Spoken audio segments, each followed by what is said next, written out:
നമുക്ക് ജസ്റ്റ് വണ്ടി ഒന്ന് സ്റ്റാർട്ട് ചെയ്ത് നോക്കാം.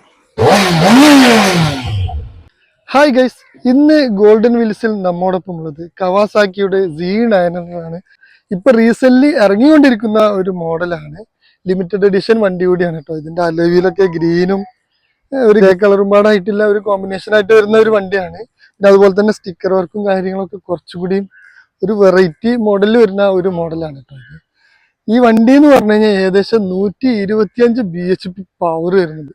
ആ ഒരു പവർ എന്ന് പറഞ്ഞു കഴിഞ്ഞാൽ നമുക്ക് ഏകദേശം ഫസ്റ്റ് ഗിയർ ആയിക്കോട്ടെ, സെക്കൻഡ് ഗിയർ ആയിക്കോട്ടെ, അതുപോലെ തേർഡ് ഗിയർ ആയിക്കോട്ടെ, നമ്മൾ ആക്സിലേറ്റർ ത്രോട്ടിലായിട്ട് കൊടുത്തു കഴിഞ്ഞാൽ ആ ഒരു ബ്രൂട്ടൽ പവർ നമുക്ക് പക്കയായിട്ട് ഫീൽ ചെയ്യുന്ന ആ ഒരു പവറാണ് കേട്ടോ ആ 125 BHP എന്ന് പറയുന്നത്. അതെന്ന് പറഞ്ഞു കഴിഞ്ഞാൽ ഏകദേശം ജസ്റ്റ് ഒന്ന് വീലി അടിച്ചിട്ടാണ് ഈ ഒരു വണ്ടി പോകാൻ. നമുക്ക് ജസ്റ്റ് കാണിച്ചു തരായിരുന്നു ആ വീഡിയോ, പക്ഷെ അത് എന്താ വെച്ച് കഴിഞ്ഞാൽ നമുക്ക് ചെറിയ ചെറിയ ബുദ്ധിമുട്ട് കാരണം നമുക്ക് പിന്നീട് അത് കാണിച്ചു തരാം. എന്തായാലും ഇതിന്റെ ഒരു പവർ എന്ന് പറഞ്ഞു കഴിഞ്ഞാൽ അത്രയും നമുക്ക് ഫീൽ ചെയ്ത് ഓടിക്കാൻ പറ്റുന്ന ഒരു പവറാണ്. ഏകദേശം ഇതിന്റെ കോമ്പറ്റേറ്റേഴ്സ് എന്ന് പറഞ്ഞാൽ 1000cc വണ്ടികളുമായിട്ടാണ് ഈ ഒരു വണ്ടി കോമ്പറ്റ് ചെയ്യുന്നത് തന്നെ. കാരണം അത്രയും പവറാണ് കേട്ടോ ഇതിന്റെ ഒരു എൻജിൻ പെർഫോമൻസ് എന്ന് പറഞ്ഞു കഴിഞ്ഞാൽ. പിന്നെ ഇതിന്റെ ഒരു സ്പീഡ് ലിമിറ്റ് എന്നൊക്കെ പറഞ്ഞു കഴിഞ്ഞാൽ നമുക്ക് ഏകദേശം ഒരു 250+ ഈ ഒരു വണ്ടിക്ക് നമുക്ക് ടോപ്പ് എൻഡ് ഒക്കെ കിട്ടും. നമുക്ക് ജസ്റ്റ് വണ്ടി ഒന്ന് സ്റ്റാർട്ട് ചെയ്ത് നോക്കാം. നമുക്ക് ഈ മീറ്റർ ഒറ്റ നോട്ടത്തിൽ TFT ഡിസ്പ്ലേ ആണ്. പിന്നെ ഒറ്റ നോട്ടത്തിൽ തന്നെ നോക്കുമ്പോൾ നമുക്ക് റൈഡിംഗ് മോഡ്സ് ആണ് ഇവിടെ വരുന്നത്. പക്ഷെ 3-4 റൈഡിംഗ് മോഡ്സ് വരുന്നുണ്ട്. അതിൽ തന്നെ നമുക്ക് സ്പോർട്സ് മോഡ് വരുന്നുണ്ട്, റെയിൻ മോഡും വരുന്നുണ്ട്, റോഡ് മോഡും. പിന്നെ നമുക്ക് റൈഡർ എന്നറിയുന്ന ഒരു മോഡ് കൂടെ ഇതിൽ വരുന്നുണ്ട്. ആ ഒരു മോഡിൽ നമ്മൾ ഈ വണ്ടി ഇടുകയാണെന്നുണ്ടെങ്കിൽ ഇത് റെയിൻ മോഡ്.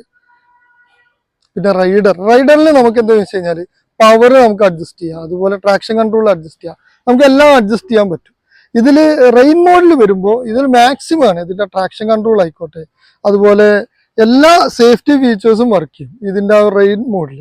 കാരണം എന്താ വെച്ചാൽ വണ്ടി അത്രയും ഗ്രിപ്പായിരിക്കും, അത്രയും റോഡ് പ്രസൻസ് കൂടും, അങ്ങനെ എല്ലാ സംഭവങ്ങളും ഇതൊരു സംഭവം. പിന്നെ അതുപോലെ തന്നെ നമ്മൾ ടെമ്പറേച്ചർ വരുന്നുണ്ട്, ഇതിന്റെ kilometre reading, time, neutral indication കാര്യങ്ങൾ, ABS, ബാക്കിയുള്ള സംഭവങ്ങളൊക്കെ എല്ലാം ഇതിലുണ്ട്.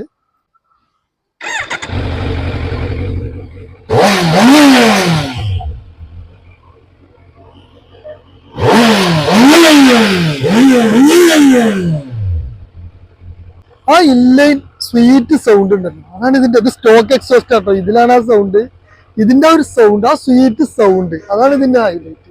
നമുക്ക് പിന്നെ ഇതിൽ വേറെയുള്ളൊരു ബെനിഫിറ്റ് എന്ന് പറഞ്ഞു കഴിഞ്ഞാൽ നമുക്ക് ഏകദേശം ഒരു 5 ഗിയറിൽ 6 ഗിയറിലൊക്കെ നമുക്ക് ഏകദേശം ഒരു 50 സ്പീഡിൽ നമുക്കിതിങ്ങനെ ക്രൂസ് ചെയ്ത് കൊണ്ടുപോകാൻ പറ്റും. പാട്ടും പാടി ഇങ്ങനെ ഓടിക്കാം. അത്രയും സ്വീറ്റ് ആയിട്ടുള്ള 4 സിലിണ്ടർ എഞ്ചിനാണ്. പിന്നെ 4 സിലിണ്ടർ എഞ്ചിന് പൊതുവെ എല്ലാ വണ്ടികളും അങ്ങനെ തന്നെയാണ്. പക്ഷെ ഇതൊന്നും കൂടി നമുക്ക് ആ ഇരിക്കാനുള്ള ഒരു സിറ്റി ഡ്രൈവ് ആയിക്കോട്ടെ, അതുപോലെ ലോങ് റൈഡ് ആയിക്കോട്ടെ, നമുക്കൊക്കെ പക്കയായിട്ട് ക്രൂസ് ചെയ്യും. ഇതൊക്കെ നമ്മൾ ഒറ്റ സ്ട്രെച്ചിൽ ഏകദേശം 700-800 കിലോമീറ്ററോളം ഓടിച്ചിട്ടുണ്ടാ ഈ 900 എന്ന് പറയുന്ന വണ്ടി. അത്രയും സുഖമാണ് നമുക്ക് ഓടിച്ചു പോകാൻ. പക്ഷെ പില്ലന് അത്ര തന്നെ കംഫേർട്ട് ഇല്ല. കാരണം എന്താ വെച്ച് കഴിഞ്ഞാൽ ഒരു മരക്കഷ്ണം പോലെയാണ് ഇതിന്റെ സീറ്റ് ഇട്ടാണ്, അത് എടുത്ത് പറയുന്നേ വേണം. പിന്നെ ഈ ഒരു വണ്ടിക്ക് എന്ന് പറഞ്ഞു കഴിഞ്ഞാൽ പല വണ്ടികൾക്കും നമുക്ക് പില്ലന് പെർമിഷൻ ഇല്ല. RC ബുക്കിൽ സിംഗിൾ സീറ്റിംഗ് കപ്പാസിറ്റി 1 മാത്രമേ കാണിക്കുള്ളൂ. പക്ഷെ ഈ ഒരു വണ്ടിക്ക് സീറ്റിംഗ് കപ്പാസിറ്റി 2 എണ്ണം കാണിക്കുന്നുണ്ട്.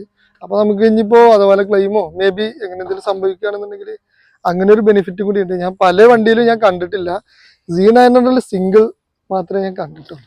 ഓക്കെ, പിന്നെ അങ്ങനെയൊക്കെയാണ് ഇതിന്റെ മൊത്തത്തിലൊരു ഔട്ട് ലൈന് വരുന്നത്. പിന്നെ അതുപോലെ തന്നെ ഇതിന്റെ പുതിയ മോഡലിൽ ഇൻഡിക്കേറ്റേഴ്സും കാര്യങ്ങളൊക്കെ മാറിയിട്ടുണ്ട് കേട്ടോ. പിന്നെ അതേപോലെ തന്നെ ഇതിന്റെ ഈ സ്റ്റിക്കറിംഗ് ഒക്കെ ഉണ്ടല്ലോ, അതൊക്കെ ഒന്നുകൂടി വെറൈറ്റി ആയിട്ടാണ് ഫുള്ള് ചെയ്തിട്ടുള്ളത്. മറ്റേ കവാസാക്കി എന്ന് എഴുതിയത്, അതുപോലെ Z900 എന്ന് എഴുതിയത്, അതുപോലെ മൊത്തത്തില് ഈ ഒരു വണ്ടി റീസെന്റ് ഇപ്പൊ ഷോറൂമിൽ ഇറങ്ങിക്കൊണ്ടിരിക്കുന്ന മോഡലാണ്. ഈ ഒരു മോഡല് നമുക്ക് ഏകദേശം 2022 രജിസ്ട്രേഷനും മാനുഫാക്ചറിങ്ങും ആയിട്ടുള്ള ഈ ഒരു വണ്ടി ഇപ്പൊ നിലവിലെ ഓടിക്കൊണ്ടിരിക്കുന്നത് ശരിക്കും ഈ കവാസാക്കി BMW പോലത്തെ വണ്ടികളൊക്കെ എന്ന് വെച്ച് കഴിഞ്ഞാല് അവർ വണ്ടി ഇറക്കുമ്പോൾ തന്നെ 1 കൊല്ലം അപ്പുറത്തേക്കുള്ള മോഡലായിട്ടാണ് അവർ ഇറക്കുക. അപ്പൊ ഇവർ അന്ന് ഇറക്കുമ്പോൾ തന്നെ 2003 എഡിഷൻ ആയിട്ടാണ് ഈ ഒരു വണ്ടി ഇറക്കുന്നത്. അപ്പൊ ഈ ഒരു വണ്ടിന്റെ എക്സ്ഷോറൂം ഓൺ റോഡ് റേറ്റ് വരുന്നത് ഏകദേശം 12 ലക്ഷം രൂപയാണ്. നമുക്ക് ഈ ഒരു വണ്ടി സെയിലിന് വന്നിട്ടുള്ളത് അത്യാവശ്യം നീറ്റ് ആൻഡ് ക്ലീൻ ആയിട്ടുള്ള ഒരു വണ്ടിയാണ് കേട്ടോ. ഈ ഒരു വണ്ടി ഏകദേശം 12,000 കിലോമീറ്റർ മാത്രമേ ഈ ഒരു വണ്ടി ഓടിയിട്ടുള്ളൂ. സിംഗിൾ ഓണർഷിപ്പാണ്, ഫാൻസി നമ്പറാണ്, ഒറിജിനൽ കേരള രജിസ്ട്രേഷനുമാണ്. ഈ ഒരു വണ്ടിക്ക് നമ്മൾ എക്സ്പെക്ട് ചെയ്യുന്ന റേറ്റ് എന്ന് പറഞ്ഞു കഴിഞ്ഞാൽ 9,75,000 രൂപയാണ്. നമുക്ക് ലോൺ വേണമെന്നുണ്ടെങ്കിൽ ചെയ്യാൻ പറ്റും. ഏകദേശം 4.5 ലക്ഷം രൂപ ഡൗൺ പേയ്മെന്റ് ഉണ്ട് എന്നുണ്ടെങ്കിൽ നമുക്ക് ലോൺ ചെയ്യാൻ പറ്റും. പിന്നെ അങ്ങനെയൊക്കെയാണ് ഈ ഒരു വണ്ടിന്റെ ഡീറ്റെയിൽസും കാര്യങ്ങളൊക്കെ വരുന്നത്. അപ്പോൾ ഫോളോ ചെയ്യാത്തവരൊക്കെ ഫോളോ ചെയ്യുക. അപ്പോൾ നെക്സ്റ്റ് വീഡിയോയിൽ കാണാം. Okay, thank you.